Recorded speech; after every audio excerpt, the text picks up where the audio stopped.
बिस्मिल्लाहिर्रहमानिर्रहीम। खातिन हज़रात, मैं हूं अख्तर अब्बास और आप सबको मेरा सलाम पहुंचे। इससे पहले कि दुखी रूहों के सवालों का जवाब दिया जाए, शुरू में थोड़ा अच्छा कर लेते हैं। ये जनाब सुरीला, इन्होंने मंगवाया था बेसिटी और वो कहती हैं कि उनका कोई 12 किलो वज़न कम हुआ है 4 महीनों में। अभी 2 माह और इस्तेमाल करेंगी।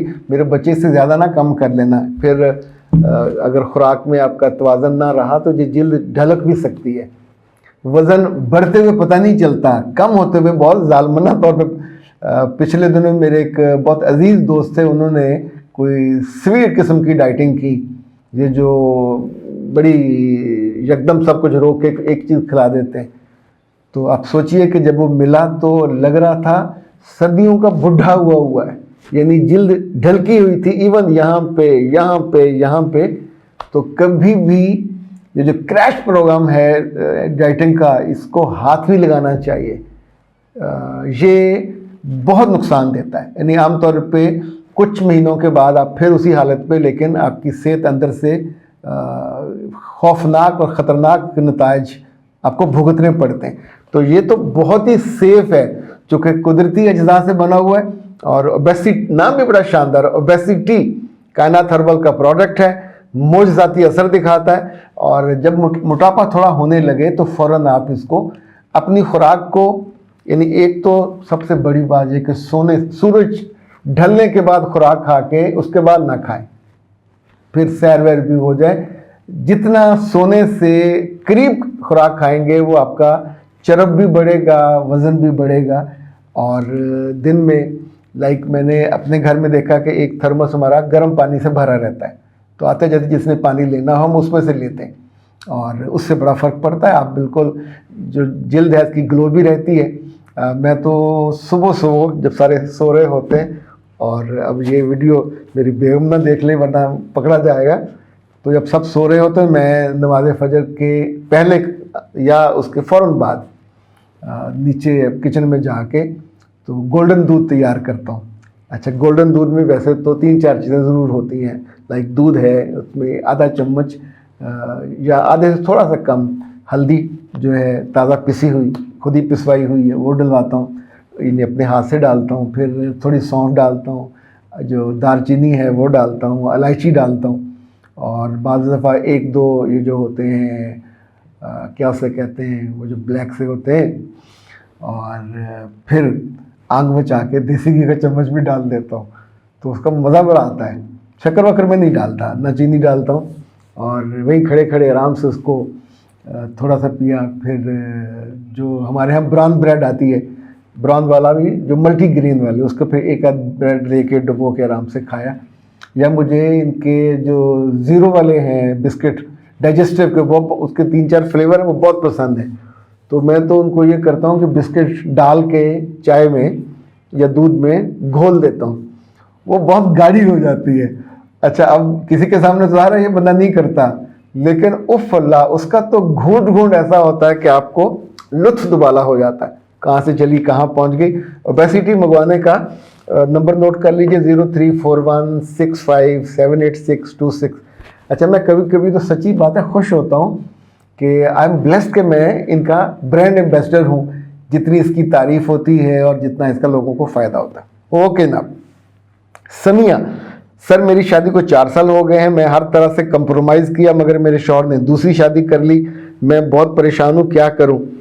परेशानी को ख़त्म करें। कंप्रोमाइज़ जो आपने किए वो मुझे बताएं, आपने क्या कंप्रोमाइज़ किए? अगर आपने कुछ कंप्रोमाइज़ किए होते तो ये दिन तो नहीं देखना होता।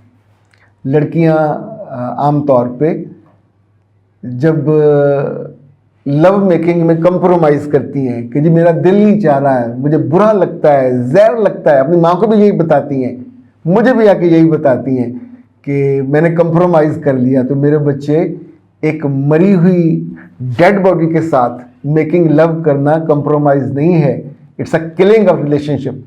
बेस्ट रिलेशनशिप में जब औरतें अपनी तरफ से इस तरह का कंप्रोमाइज़ करती हैं तो मर्द चुप रहते हैं, गुस्सा नहीं करते, इंतज़ार करते हैं 1 महीना, 2 महीने, 4 महीने, साल, फिर वो चुप करके जाके खुद कंप्रोमाइज़ कर लेते हैं और जाके नई शादी रचा लेते हैं। कुछ अक्लमंद होते हैं जो नहीं बताते कुछ का आपको जासूसी करते करते पता चल जाता है। तो अब ये तो जो फायर हो गया वापस नहीं हो सकता, अब दिन आपका हाफ हाफ हो जाएंगे। इंसाफ की जो यही तकाजा है। रिश्ता छोड़ के घर चले जाओगे तो मेरे बच्चे नुकसान ही नुकसान पड़े हुए। किसी बेवकूफ़ के कहने पर अपने मियाँ को छोड़ मत दीजिए। अभी भी मुझे अंदाज़ा आपके बच्चे हैं कितने हैं, और उससे ज़्यादा अहम जो था कि घर में हालात कैसे। डिवोर्स लेके, खुला लेके अपने घर जाना 100 का घाटा है। इस घर में आए, ये कुदरत ने रिश्ता आपका बनाया था, आपने उसको संभाला नहीं। अब इस पे मुझे बुरा भला ना कहिएगा। अगर संभला होता तो आप परेशान ना होते, अगर संभला होता तो आपका मियाँ नाराज़ ना होता, अगर आपने उसकी ज़रूरत पूरी की होती। मेरे बच्चे घर में खाना बंदा पेट भर के खाए तो कभी किसी दूसरे घर जाने की ज़रूरत नहीं पड़ती। लोग होटल में कब जाते हैं? जब घर में मज़ा नहीं आ रहा होता, जब टेस्ट बदलना होता है, जब उसका एक ही तरह का। अच्छा, कुछ लोगों को, कुछ ख़वातीन को ये नासमझी होती है कि वो कद्दू बनाए, वो भिंडी बनाए, वो करेले बनाए, वो मटन बनाए, वो मुर्गा बनाए, कुछ बनाए, वो एक ही मज़ा होता है। ये मिसाल दे रहा हूँ मैं, खाने में भी और रिलेशनशिप में भी। तो रिलेशनशिप में इसीलिए हम पोस्ट मैरिज, यानी ये तंग आके हमने को 5-6 साल से स्टार्ट किया कि हर रिश्ता लड़कियों ने अपने लिहाज से कंप्रोमाइज़ करके बर्बाद कर लिया हुआ। तो जब आप रिश्ता बर्बाद कर लेते हो, उसमें से ना खुशबू रहती है, ना खूबसूरती रहती है, ना उसके अंदर कोई अट्रैक्शन होती है, ना उसमें एक्साइटमेंट होती है। रिश्तों में एक्साइटमेंट कहाँ से आती है? जब आपका मियाँ घर आता है और आपकी आंखें चमकें, आप उठ के लपको, भागो, जाके उसको रिसीव करो, उसके आने पे show excitement, I am happy. तुम आए हो, बरकत आई है, तुम आए हो, खैर आई है। आप मुंह बना के पड़े हुए हो, बच्चों के कामों में लगे हुए, ऐसे करके एक दफ़ा देखा, आंखें बुझी हुई, मरे हुए डड्डू जैसी, तो ताल्लुक कैसे बचेगा? इसी तौर पे मर्द 18 घंटे काम करके, 12 घंटे काम करके आया और आपने उसको रात को लिफ्ट नहीं कराई, या कराई तो कहा अपने दिल को कि मैं एहसान कर रही हूँ। बाज़ औरतें इतने खौफनाक जहर से भरे हुए जुमले बोलती हैं, फिर चाहती हैं ताल्लुक बचा रहे। एक जुमला जो औरतें कहती हैं, ये इतना जहरीला होता है, द मोस्ट, जिसे कहते हैं ना ख़तरनाक, खौफनाक और जो पॉइजनस, जहर से भरा हुआ, वो जुमला ये होता है, तेनू यही कम है, तेनू ज़रूरत पड़ी तो बिल्कुल आ गया। और कहाँ जाए? हराम करने जाए, हराम खाने जाए। शहर में 10 अड्डे होंगे हरामकारी के, जो वो जानता होगा। तो उसने ये हलाल रिश्ता बनाया था, अल्लाह ने आप दोनों को मिलाया था, और आप कंप्रोमाइज़ के नाम पे बदतमीज़ी करते हो, उस रिश्ते को आप बेहुरमती करते हो, तो फिर वो दूसरी शादी भी ना करें। अब आपको न सिर्फ अपने आप को सीधा करना होगा, पहले से ज़्यादा लिविंग, पहले से ज़्यादा खिदमत गुजार, और कभी उससे नई बीवी के साथ ताल्लुकात की डिटेल मत पूछिएगा। ये बेवकूफ़ी कभी मत कीजिएगा।